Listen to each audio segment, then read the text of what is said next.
Rade mama hoden mesre Ghana fo nyina se omonso asofom ewo Ghana any wiase nyina mompa abusuafo chew emame. I can't explain myself.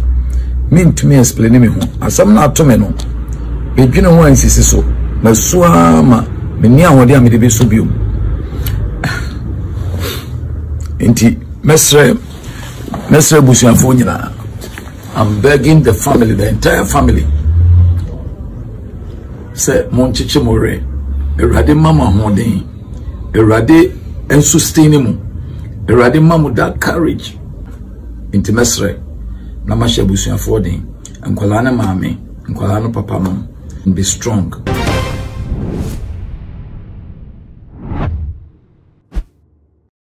Abusia so penny Salifu Amoako edi ne seguneti esum pacho after say enene nansa omukoko piem wo court ema wo mu bill na sa esun oba bill tie wesun edi ne so odiguniti eno na akofa ensem bebre edi aba me di emu nchiremu eba besom ebie mu nso abusia mofa na enam akwanhia esum mo hwe mo nkwaya ya mo film no abusia no ahyehye all white candle vigil nights bi edi amom a emayo ni miedu din aba beto abonten no ene maame dwamena ene justice gbenu Boatin awomu ehye edanom de all white candle vigil no ebehye so no 18th October ya Friday ye di enim ye na wo be Saturday no edi amom time no 5 o'clock a omo to nsa edi afa dofo nyina so mekọ mo ho na mo nya sa candle yi enfenjo mo de hye no kwa kai wo se aha too much subscribe my page we mi adoma no so sa no upload bi aba onsa ebetimi aka abusua se yeko ensem num na yeko ye chikakra menkai amanfo ene ebusuafo yawa Salifu Amoako prophet ne ba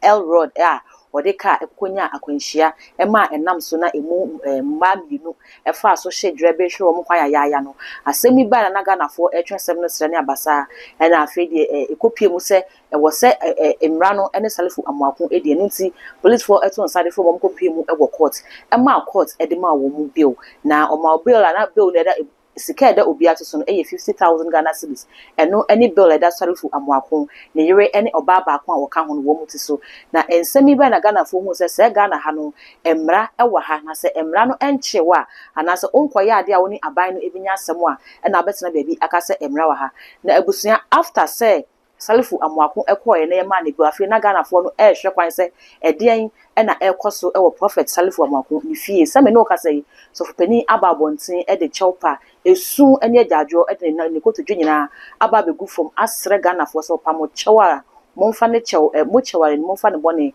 enche no no akasa no kwa wanu ne ho abusuafo samatomo mumma efrimu me Salifu Amoako na me kasai mesrem amohume mabo na de asibia no awrade encheche more na di mesra busuafo no two side no se moncheche more awrade nhyemoden awrade mama hoden mesre Ghana fo nyina se omonso asofom ewo Ghana any wiase nyina mompa abusuafo chew emame. I can't explain myself. Mean to me explain me ho. Asam na atome no. Bedwene ho ansisi so. Masua ma meni ahode a mede be so biom. Enti mesre abusuafo nyina. I'm begging the family, the entire family. Say monchiche more. Erade mama hoden. Erade and sustain him. Erade mamu that courage. Inti mesre. Namashe busuafo den. Nkwala na maame. Nkwala no papa mom.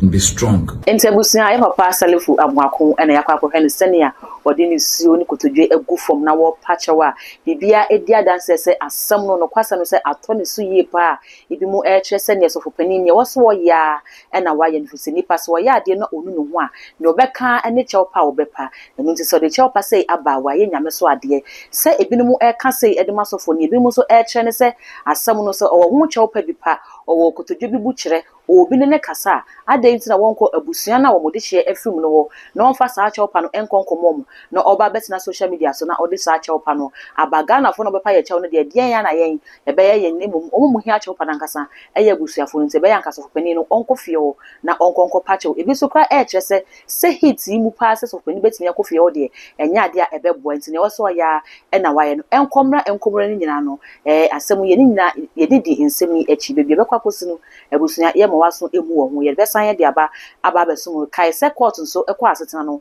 omatu asem no de ahyeda enu te se court no sign cost wa ni besi bia no ye be sign de aba beso mu ni nyina mu nso abusua wo mo de hye no so efri mu no de all white candle vigil night hye so de ama emaiwa mienu na efri mu ya ndam sa kwan we so ka kire wo mu se awrade fo mu kransi na won hye abusua ne den na won so waja comment no e wo video no ase de ama me wa wie ni sa na fa wa mi subscribe button no so too much now the bell no aka ho sa no upload bia ba onsa ebetimi aka all the social media handles okwa too much me so ya like wo na share for me akra. Prophet Dr. Abednego has once again demonstrated the power of God following divine guidance. He established the world first spiritual hospital, Rabboni Spiritual Research and Divine Medical Laboratory. Now God has directed him to create the Prophet Dr. Abednego Invisible Teaching Hospital powered by Castoplanto technology. This unique institution will reveal spiritual realities and help you understand the unseen battles affecting your life. Prophet Dr. Abednego Invisible Teaching Hospital is here to uncover and address all spiritual obstacles. Please call us 0208 599 576.